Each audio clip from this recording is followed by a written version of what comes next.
4 PM news network में दोस्तों आपका स्वागत है। मैं हूं आपके साथ राशिद ज़हीर। कल पूरी दुनिया इस बात को लेकर के खुश थी कि अमेरिका और ईरान का सीज़ फायर हो गया, भले ही 15 दिन के लिए क्यों ना हो। इस्लामाबाद यानी कि पाकिस्तान भी बल्लियाँ उछल रहा था कि मैं बेगर्स से मीडिएटर बन गया हूँ। लेकिन इसराइल जो इस पूरी बातचीत का, इस सीज़ फायर का, दुनिया की शांति का स्पॉइलर है, उसने ये काम कर दिखाया कल कि लेबनान पर 10 मिनट में 100 जहाज़ों से हमला करते हुए 700 लोगों को ज़ख्मी कर दिया और एक ख़बर के मुताबिक 250 और एक ख़बर के मुताबिक 100 इन लोगों को मार डाला है। ईरान के अरागची का बयान आया है कि अगर लेबनान पर इस तरह से हमले जारी रहे तो हमारी तरफ से सीज़ फायर ख़त्म हो जाएगा। JD Vance का बयान आया है, उसने कहा कि हमारे सामने जो पॉइंट्स आए थे उसके अंदर लेबनान तो इंक्लूड नहीं था, लेकिन अगर ईरान इसी बातचीत से निकलना चाहता तो ये उसकी चॉइस है। वहीं ट्रंप के डायरेक्टली कोई बयान तो नहीं आया दोस्तों, लेकिन ट्रंप से मंसूब करते हुए बयान ये आया कि लेबनान तो इसमें शामिल नहीं था, यानी कि लेबनान को वो गज़ा बनाने की तैयारी कर रहे हैं, चूँकि ग्रेटर इसराइल का भी हिस्सा लेबनान है। दूसरी तरफ बात यह दोस्तों कि 4-5 हमले बराबर हुए। इसराइल पर भी हमले ईरान ने किए और ईरान पर भी हमले हुए हैं। एक ड्रोन 900 इसराइल का मार गिराया IRGC ने। वहीं ईरान ने कुवैत के अंदर और UAE के फुजैरा पर भी हमला किया है। इसका मतलब यह है कि अब हमले चल रहे हैं। अब स्टेट ऑफ हॉर्मस की बात आती है। शुरुआत के वो रूप में वो खोल दिया गया था, लेकिन अब उसको स्ट्रिक्ट कर दिया गया, रिस्ट्रिक्ट कर दिया गया। मैं यूँ कहूँ 4 जहाज़ कल निकले हैं सिर्फ। जब अमेरिका की प्रवक्ता से पूछा गया कि आप ये बताइए क्या स्टेट हॉर्मस पर कंट्रोल ईरान का है, उसने कोई जवाब नहीं दिया। फिर उसने पूछा कि क्या आप ये बताइए कि खुला हुआ है, उसने कोई जवाब नहीं दिया। आखिरकार ये कशीदियाँ शायद इस्लामाबाद अकॉर्ड और इस्लामाबाद पाकिस्तान अकॉर्ड जो भी वो चल रहा है आसिफ मुनीर के माध्यम से, वो शायद हो सकता है बातचीत के दौरान कोलैप्स हो जाए, जैसा कि उम्मीद दिख रही है। ईरान बिल्कुल भी विलिंग नहीं है। अगर वो इस तरह के हमले लेबनान पे करता रहेगा और ईरान पे खुद हमले चल रहे हैं, तो फिर बताइए लड़ाई की बातचीत जो है सीज़ फायर की कहाँ तक पहुँच पाएगी। खैर, तीसरी, एक चौथी, पाँचवीं खबर मैं आपको बता दूं। पोप वेटिकन सिटी, वहाँ से बयान ये आया था जब परसों पूरी की पूरी सकाफत, यानी कि मैं कह सकता हूँ कि उसके ईरान की पूरी सभ्यता को ख़त्म करने का ऑर्डर दिया था ट्रंप ने, तो इसका पोप ने विरोध किया था। उसने कहा था सिविलियन इंफ्रास्ट्रक्चर पर या लोगों पर हमला करने का आपको कोई अधिकार नहीं है। ऐसे में अमेरिका ने सारी बाधाएं लांघते हुए पोप के जो एम्बेसडर हैं अमेरिका में, उनको बुलाया, डांट के लहजे में कहा कि आप जानते नहीं हैं पहले भी चर्च के ऊपर हमला कर चुका है एक बार साम्राज्य, एक प्रशासन, आपके ऊपर ऐसे हो जाएगा, लिहाजा चुप रहें। अब बात यह है दोस्तों कि ट्रंप तो चाहते हैं दुनिया के दबाव में कि फैसला हो जाए, लेकिन जो ज़ायनिस्ट क्रिश्चियन हैं और जो ज़ायनिस्ट यहूदी हैं, वो इस दुनिया को किसी और मरहले पर लेकर जाना चाहते हैं। कुछ खबरें मैंने जो आपको बता दी हैं, कुछ खबरें मैं आपको लिखित रूप में दिखा देता हूं दोस्तों, जो कि मेरे सामने आई हैं। सबसे पहली खबर तो पेंटागन का ही देख लीजिए। पेंटागन ने थ्रेट किया है पोप को, फ्री प्रेस ने छापा है, और पेंटागन ने अनाउंस किया कि पोप के एम्बेसडर को उनको बताया कि यूनाइटेड स्टेट की जो मिलिट्री पावर है वो कुछ भी कर सकती है जो वो चाहती है, और वार्न किया कि चर्च को कि तुम जो है ज़रा साइड हो जाइए। उन्होंने एक मिसाल भी दी है कि इवन इन्वोक्ड एविग्नॉन पापासी। एविग्नॉन पापासी एक ऐसी घटना है पिछले दिनों जब कभी अमेरिका के प्रशासन ने पोप को यानी कि चर्च को थोड़ा दबाया था। ये JD Vance का बयान आया है, ये बोल रहे हैं, आपके सामने स्क्रीन पर मैं लगा देता हूँ। इनको कल पाकिस्तान पहुँचना है, लेकिन ये शायद हंगरी में मौजूद हैं। इन्होंने कहा कि मैं समझता हूँ कि इसराइलियों को थोड़ा सा खुद को सेल्फ चेक करना चाहिए, दैम सेल्फ, कुछ लिटिल बिल लेबनान के बारे में।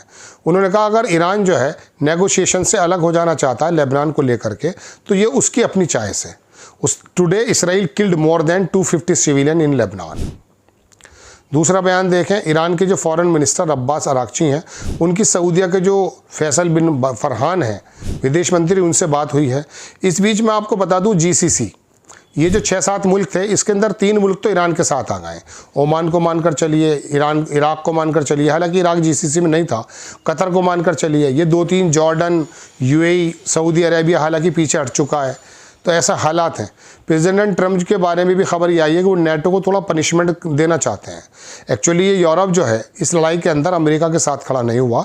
84,000 ट्रूप्स यूरोप के अलग अलग हिस्सों में नेटो के माध्यम से अमेरिका के लोग सर्व करते हैं, उनको वो वापस बुलाने की कोशिश कर रहे हैं। ईरान ने बता दिया मीडिएटर्स को कि अगर ये जो शिप्स की जो लिमिट हो जाएगी स्टेट ऑफ हॉर्मस पर, 12 दिन के अंदर अंदर कम निकलेंगे जितना, जबकि चूँकि लेबनान पे हमला चल रहा है। वॉल स्ट्रीट जर्नल की खबर है। ये खबर देखें, जेडी वॉन्स की खबर आई है कि जो पिछला 10 पॉइंट का प्लान प्रपोजल आया था पहले, इस बार का नहीं, पिछली बार का, उसके अंदर 10 पॉइंट ऐसे थे जिन्हें गार्बेज में डाल दिए जाने चाहिए, कूड़ेदान में, और ऐसा लगता था कि वो चैट जीपीटी से लिखे गए हैं। लेकिन फ़िलहाल जो 10 पॉइंट आए हैं ये एक बात करने के लायक हैं, ये रीज़नेबल भी हैं, ये इन्होंने इस बात को कहा है। फॉक्स न्यूज़ नेतन्याहू का वो माना जाता है, इसके अंदर ये कहा कि इसमें ट्रंप ने कोई भी एग्जेक्टिव अपना पूरा नहीं किया है। ठीक है जनाब, एक खबर मैं आपको और दिखाता हूँ, ये भी जेडी वेंस की तरफ से कि 24 घंटे के बाद अमेरिका जो है शुरू करने जा रहा है एग्रीमेंट पर बात। उसने कहा कि I think this comes from the legitimate misunderstanding. एक गलतफहमी है कि ईरानियन ने ये सोचा है कि उसके अंदर अब लेबनान इंक्लूड है। कह रहे मुझे नहीं मालूम, हमने कोई प्रॉमिस नहीं किया है कि इस तरह का लेबनान शामिल हो। यानी कि अब ये देखें कि बातचीत के अंदर लड़ाई का रास्ता कैसे निकाला जा रहा है। चलिए खैर, वो भी देखा जाएगा। एक खबर और दिखाता हूँ आपको मैं। रिपोर्टर से जब ये पूछा, प्रवक्ता से हम वाइट हाउस की, कि आप ये बताइए कौन कंट्रोल करता है स्टेट ऑफ हॉर्मस पर, तो उन्होंने कहा कि स्टेट ऑफ हॉर्मस तो खुला हुआ है। उसने कहा कौन कंट्रोल कर रहा है उस पर राइट नाउ, तो उसने उसका जवाब देने से रिफ्यूज़ कर दिया। एक्चुअली इनके पास कोई जवाब नहीं है। ईरान के पार्लियामेंट के जो स्पीकर हैं, ये शायद संभवतः अब पाकिस्तान जाएंगे बातचीत के लिए।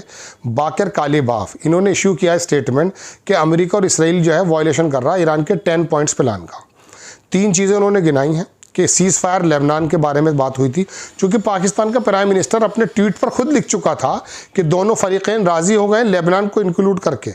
जब शहबाज शरीफ जो मीडिएटर आपका है वो इस बात को एक्सेप्ट कर चुका, तो आप कैसे इनकार कर सकते हैं। तो पहले तो सीज़ फायर चल रहा है जो लेबनान के अंदर है। दूसरी बात उन्होंने कही कि ड्रोन मारा गया ईरान के अंदर। और तीसरा उन्होंने कहा कि ईरान का जो राइट है एनरिचमेंट का, उसको ये मुकर रहे हैं। ये 3 चीज़ें उन्होंने कहा ये वायलेट कर रहे हैं जो हमने प्रपोजल दिया है। नेतन्याहू का बयान आया, आपकी स्क्रीन पर मैं लगा देता हूँ। इसमें कहा कि एनरिचमेंट जो यूरेनियम है ईरान का, उसको बाहर निकाला ही जाएगा, आइदर बाय एग्रीमेंट और by the resumption of the fighting, या तो लड़ाई की शुरुआत। मैंने आपसे कह रहा हूँ ये स्पॉइलर है। दुनिया को तबाह करने के लिए एक्चुअली यहूदियों का पहले से प्लान है दोस्तों। ये दुनिया, ये लोग, इनकी किताबों में लिखा हुआ है कि दरअसल ज़िंदगी जीने का जो अधिकार है वो यहूदियों को है, चूँकि यहूदी सबसे बड़े मतलब महापुरुष होते हैं। बाकी सब लोग तो ये खिदमत के लिए। आपको कभी कभी शायद वर्ण व्यवस्था याद आ जाए, उसके अंदर भी यही था, शूद्रों के हाल क्या हैं, एक खास समाज को ऊपर रहने का अधिकार है।